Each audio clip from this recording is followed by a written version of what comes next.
Just as a matter of record, I'm going to put this out here. I'm going to go through a list of cases of fraud, and this is by no means a full list. This is a very, very short list, and I'm taking it right from the October 24th, 2020 edition of the Waterbury Republican American newspaper. They had a big front page story, and they listed these items that they identified as cases of fraud in the state of Connecticut. I'm doing this not because I love the idea of hearing my own voice or going through this list as I've done before, but it's because every time we have this debate, someone says to me afterwards, yeah, Sampson, but there's no such thing as fraud. You got this one thing, this isolated incident in Bridgeport. Not isolated.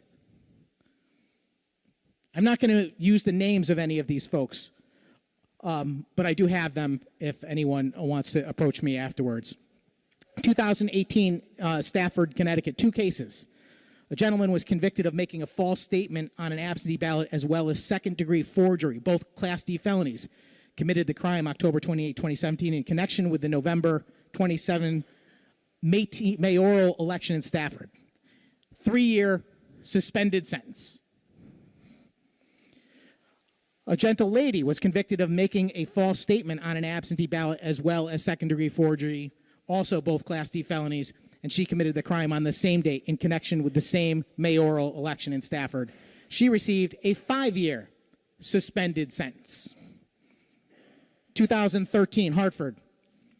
The State Elections Enforcement Commission ruled that a certain gentle lady was knowingly present, quote unquote, while 4 voters fraudulently filled out absentee ballots at City Hall during the 2006 election. She was fined $4,500 by the commission. She appealed the fine but lost in state superior court. 2011, Bridgeport, Connecticut. A city councilwoman admitted to illegally assisting in the filling out of absentee ballots, as well as encouraging those not eligible to vote absentee to do so. This person targeted residents of an assisted living home, Harborview Towers. She was ultimately ordered by the Connecticut Enforcement Commission to pay a $500 fine. That was not the first time that she was fined by the commission. She was also fined in 2008, the amount of $664 for excess expenditures in her failed campaign to run for the state legislature. So that's 2011 Bridgeport. 2009 Stafford. A gentle lady agreed to a consent order after the State Elections Enforcement Commission found her guilty of illegally signing and submitting 2 absentee ballot request forms on behalf of her sons who were living in Europe. She was given a $200 fine. 2005, Hartford. A woman voted using another voter's absentee ballot in the 2004 Democratic primary, ordered to pay a civil penalty to the Connecticut Election Enforcement Commission in the amount of $10,000, but ultimately was only required to pay $2,000 because of financial hardship. 2003, Hartford. A former state rep was charged with absentee ballot fraud after he was caught inducing elderly residents to cast absentee ballots for him.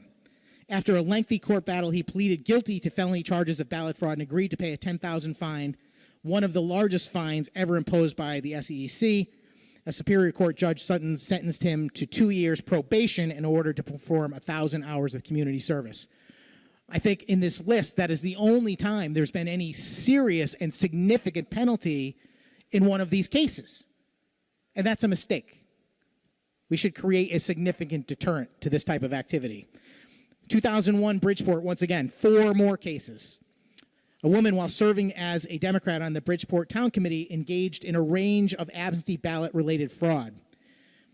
She completed ballot applications in the name of residents, forged signatures, and on at least one occasion got a voter to forge a ballot registration form for a family member who no longer lived in the community. She also told one voter that a candidate was not on the ballot and watched voters fill out their ballots before taking possession of them. Eventually agreed to pay a civil fine of $5,000 as barred from running for re-election.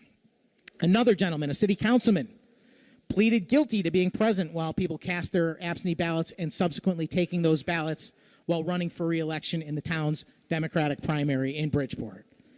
He was fined $2,500 and required to resign from the town committee. Another woman, while working for a candidate in Bridgeport's 2000 Democratic Town Committee primary, illegally persuaded voters to list false reasons for requesting absentee ballots, assisted them in applying for absentee ballots, and took possession of the absentee ballots after watching voters fill them out. The SEC fined her $5,000 and banned her from working on future campaigns. And another one in Bridgeport, 2001. As part of the Get Out the Vote campaign leading up to the 2000 election, a gentleman admitted to distributing absentee ballots, being present while people filled them out, and then collecting them. After an investigation, the SEC, he agreed to resign from the Democrat Town Committee, not seek re-election for 2 years, and pay a fine of $4,000, which was eventually reduced to $1,000. And there are a few others. But you get the point. This is nothing new. This has been going on for a long time. The only real difference is now there's video proof to go along with it, allegedly.